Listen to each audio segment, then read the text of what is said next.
Troisième partie, l'enterrement du corps. J'ai donc relaté la mort du corps de péché, la vieille nature. Jésus-Christ l'a tué, et à nous de l'enterrer. Mais quelle est la constitution de la vieille nature? Quand le Seigneur est venu nous chercher, il nous a trouvés dans un certain état spirituel, un nombre incalculable de péchés, d'erreurs, défaillances, de peurs, etc. Autant celles que nous avons commises que celles reçues. Il a donc fallu lui remettre tout ce passif. À ce sujet, je préconise de fouiller jusqu'à votre plus jeune âge tous vos péchés, autant que l'esprit va le permettre. Certains ne sont pas d'accord avec cette façon de procéder, mais je vais argumenter. Premièrement, réaliser l'étendue de ce passif et reconnaître ainsi la grandeur de l'amour de Dieu.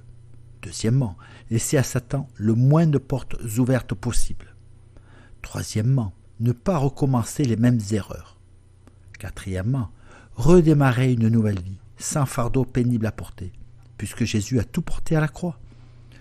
Peut-être trouverez-vous d'autres raisons par vous-même. Le Saint-Esprit va vous mener. Laissez-vous diriger. Ce seront sûrement des moments peu agréables, mais nécessaires. Cela ne doit pas durer des mois, mais quelques jours seulement. Consacrez-y un peu de temps. Nous avons hérité de nos parents d'un nombre considérable de mauvaises habitudes et ajouté à celles de notre existence l'héritage de nos parents. Le jour J de notre conversion, la puissance qui nous poussait à cela est morte, mais il reste la mémoire de ces choses, comme une mémoire vive d'ordinateur à reprogrammer avec les nouvelles données, la pensée du Christ. Imaginez-vous en train de rouler dans un véhicule à disons 110 km/h vers l'enfer qui nous était destiné si le Seigneur ne nous avait pas arrêtés.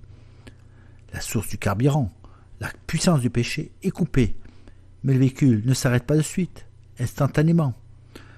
Notre âme ne devient pas identique à l'esprit tout de suite. Le véhicule, de toute façon, s'immobilisera tôt ou tard. Notre âme parfaitement identique à l'esprit. Un véhicule ne s'arrête jamais de suite, sinon contre mur.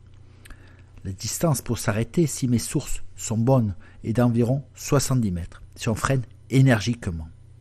Par contre, si on ne freine pas, je ne sais pas exactement, mais je suppose que cela doit représenter des centaines de mètres en roue libre. Le freinage est ce qui assurera le ralentissement de la vitesse, donc le ralentissement de la quantité de péché, des mauvaises habitudes, de l'autocondamnation, etc., nous économisant les occasions désagréables de demander pardon au Seigneur. Le renouvellement d'intelligence, c'est cela, la mise en conformité de notre âme avec la pensée du Seigneur. Le freinage est l'assurance de l'immobilisation plus rapide qu'en roue libre. Un type de ralentisseur ou du renouvellement de l'intelligence peut se produire de plusieurs manières. La lecture de la parole, la prière individuelle ou collective, la méditation, un des plus efficaces, frère, la prière en langue,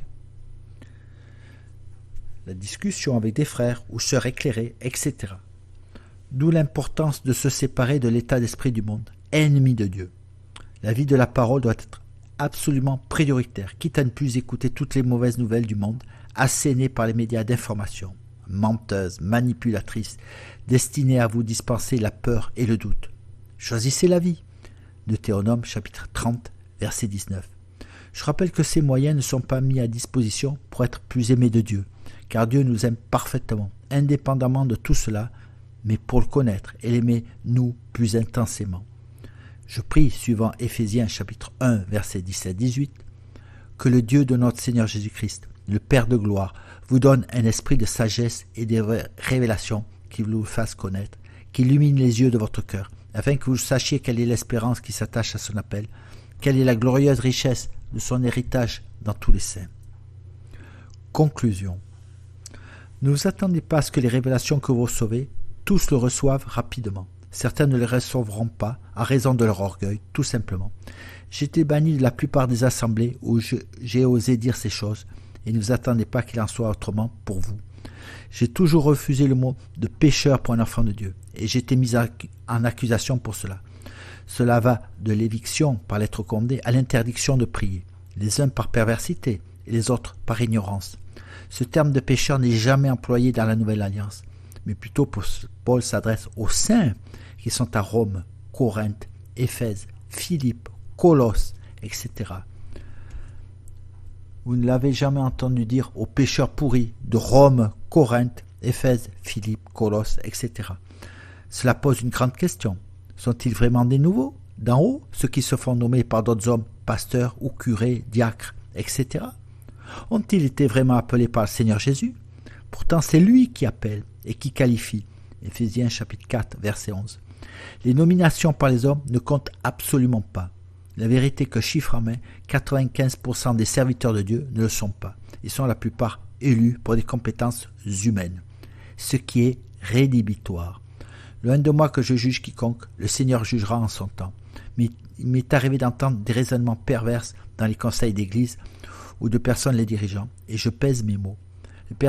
Le problème est que nous essayons souvent de discerner suivant la chair, alors que nous ne devrions plus voir ni connaître suivant la chair. 2 Corinthiens chapitre 5, verset 16.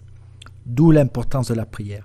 Le Seigneur veut nous montrer toutes choses par son esprit. Je peux rendre témoignage que j'ai eu la réponse à toutes les questions posées. Pourquoi pas vous aussi? C'est le même esprit, toujours aussi tout-puissant, pas le mien. Par contre, la réponse, êtes-vous disposé à l'entendre? Dieu parle de 1000 manières, de tout le temps, à toute heure, à propos de tout sujet. Il parle et nous n'écoutons pas.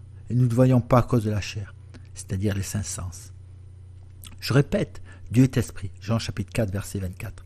Ce que vous savez et voyez humainement n'a aucune valeur. Ce qui compte est dans le cœur, pas dans le visible, ni à l'apparence. 1 Samuel chapitre 16, verset 7. Ce qui compte aussi, c'est son avis, sa parole. Elle est prioritaire sur tout le reste. Si vous avez deux avis sur un sujet, c'est celui de la parole qui est exact, sans astérisque ni notation de bas de page de contrat. Connaissez-vous vraiment votre frère ou votre sœur, autrement que par le son de sa belle voix le dimanche matin? Ou bien le voyez-vous en Christ? Ou le côtoyez-vous dans des réunions de prière ou des agapes? Vous savez où ils en sont avec le Seigneur? Est-ce quelqu'un que nous apercevons juste lors d'un culte? Connaît-il la grâce et ses bienfaits? Est-il vraiment sauvé? Etc. Par expérience, je peux témoigner qu'un jour, lors d'une visite avec une sœur, nous étions en prière et je me suis rendu compte que celle-ci ne savait absolument pas si ses péchés étaient pardonnés. Baptisée depuis, je dirais, 15 ans au moins, elle fréquentait une assemblée, priait à voix haute fréquemment. Et je suis certain que son cas est excessivement fréquent. Est-ce un lieu que vous fréquentez du nom d'église? Où rencontrez-vous le corps mystique du Christ? Le bâtiment a-t-il encore une importance? Ou allez-vous au culte? Mais le culte n'est-il pas nous-mêmes? Romains chapitre 12, verset 1. Je vous exhorte donc, frères, par les compassions de Dieu, à offrir vos corps comme un sacrifice vivant, saint et agréable à Dieu, ce qui sera de votre part un culte raisonnable. Le corps mystique du Christ est invisible, étant composé de quelques personnes disséminées dans les assemblées dites chrétiennes.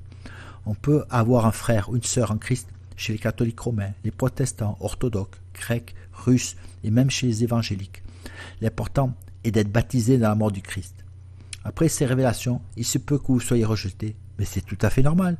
Heureux serez-vous lorsqu'on vous insultera, qu'on vous persécutera et qu'on répandra faussement sur vous toutes sortes de mal à cause de moi. Matthieu chapitre 5, verset 11. Seulement, vous êtes appelés à bénir, pas à maudire, ne l'oubliez pas. Vous serez exclus certainement, car l'assemblée est soumise à son dirigeant, qui, s'il ne veut pas de la révélation, chassera la lumière, car les ténèbres ne veulent pas de cette lumière. Le pasteur ayant autorité, c'est à vous de partir, vous soumettant à l'autorité comme le précise la parole. Soumission ne veut pas dire obéissance, comme on le prétend. Je suis soumis à toute autorité, qu'elle soit d'une église ou d'un gouvernement. Par contre, je n'obéirai jamais à une décision injuste ou manipulatrice. Donc dans ce cas-là, il vaut mieux partir. Je précise que ma soumission à une autorité, comme dans les pays communistes, est du même type que celle à un dirigeant, entre guillemets, spirituel, si celui-ci n'a pas été appelé par le Christ, car elle est identique pour moi, et n'a pas plus de valeur devant Dieu. La manipulation pour lui est autant un péché pour un président qu'un pasteur. Avez-vous peur d'être exclu de la synagogue? Jean chapitre 12, verset 42. Parce qu'ils aimèrent la gloire des hommes plus que la gloire de Dieu. Vous rencontrerez alors d'autres frères et sœurs en Christ, dans d'autres endroits, dans d'autres circonstances, quand vous serez prêts. Il se peut que vous traversiez le désert, mais c'est dans le désert que notre Seigneur s'est préparé, tout de suite après le baptême. Votre intégrité est primordiale. On ne peut vivre dans l'hypocrisie indéfiniment. Vous travailleriez contre votre conscience et vous brisez contre la vérité ou le roc. Matthieu chapitre 21, verset 44. Opérez ce choix, plutôt tôt que tard. Vous connaîtrez la vérité et la vérité vous affranchira. Jean chapitre 8, verset 32. Vous promet le Seigneur qui, lui, ne ment pas.